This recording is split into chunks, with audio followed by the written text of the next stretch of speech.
कभी सोचा है कि जब अलग अलग देशों की फौजें एक साथ मिलकर ट्रेनिंग करती हैं तो इसका असली मतलब क्या होता है? भारत का 2025 का जो प्लान है वो सिर्फ एक कैलेंडर नहीं है, बल्कि वो एक स्ट्रेटेजिक नक्शा है। चलिए इसमें थोड़ा और गहराई से उतरते हैं और देखते हैं कि ये हमें भारत के दोस्तों और उसकी दुनिया में महत्वाकांक्षाओं के बारे में क्या बताता है। तो एक मिलिट्री एक्सरसाइज आखिर है क्या? देखिए, ये सिर्फ सैनिकों के लिए एक ट्रेनिंग सेशन से कई कई ज्यादा है। आप इसे एक तरह का डिप्लोमैटिक डांस समझ सकते हैं, जो दोस्ती, एक जैसी सोच और आने वाली चुनौतियों के लिए एक खामोश तैयारी को दिखाता है। तो अगले कुछ मिनटों में हम इन्हीं सवालों के जवाब ढूंढेंगे। हम ये पता लगाएंगे कि आखिर ये अभ्यास होते ही क्यों हैं, भारत इंडो पैसिफिक पर इतना ध्यान क्यों दे रहा है, और ये सारी बातें 2025 के लिए भारत के बड़े गेम प्लान में कैसे फिट बैठती हैं। तो चलिए शुरू करते हैं। सबसे पहले सबसे बुनियादी सवाल का जवाब ढूंढते हैं। आखिर देश एक साथ मिलकर मिलिट्री एक्सरसाइज करते ही क्यों हैं?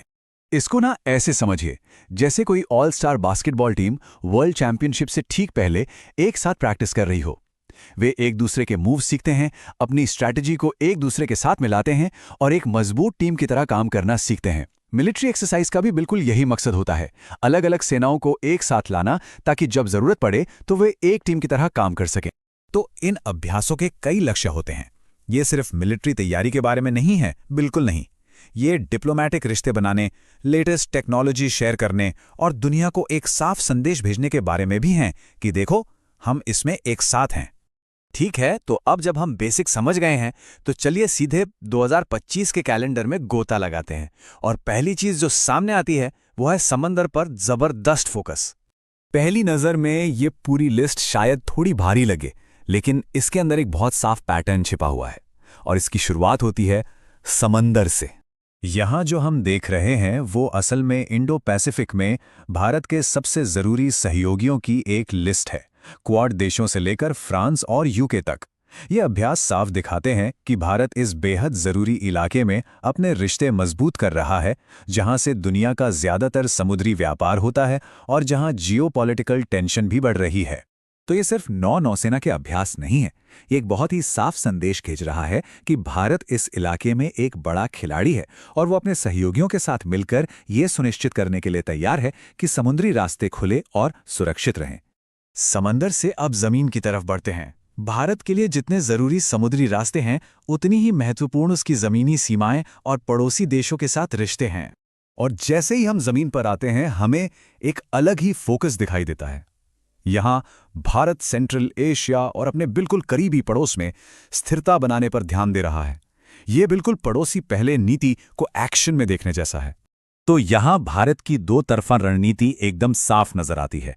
समंदर में ग्लोबल ताकतों के साथ सहयोग करना और जमीन पर अपने पड़ोसियों के साथ मजबूत रिश्ते बनाना, ये एक ही समय में ग्लोबल और लोकल दोनों होने की कोशिश है। अब जरा उन बड़े ग्लोबल सहयोगियों पर ध्यान देते हैं जिनके साथ भारत के रिश्ते सबसे गहरे हैं, जो सिर्फ एक नहीं बल्कि कई लेवल्स पर हैं। अब यहाँ से चीजें और भी दिलचस्प हो जाती हैं।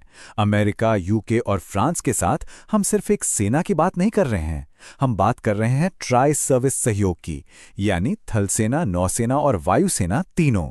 ये एक बहुत ही गहरी और ज्यादा इंटीग्रेटेड पार्टनरशिप का इशारा है, जो सिर्फ मिलिट्री अभ्यास से कहीं आगे जाती है।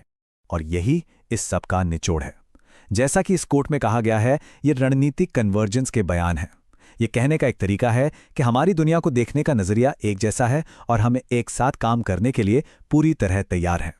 तो हमने अलग अलग हिस्सों को देख लिया, अब समय है इन सभी धागों को एक साथ जोड़ने का और 2025 की पूरी तस्वीर को समझने का।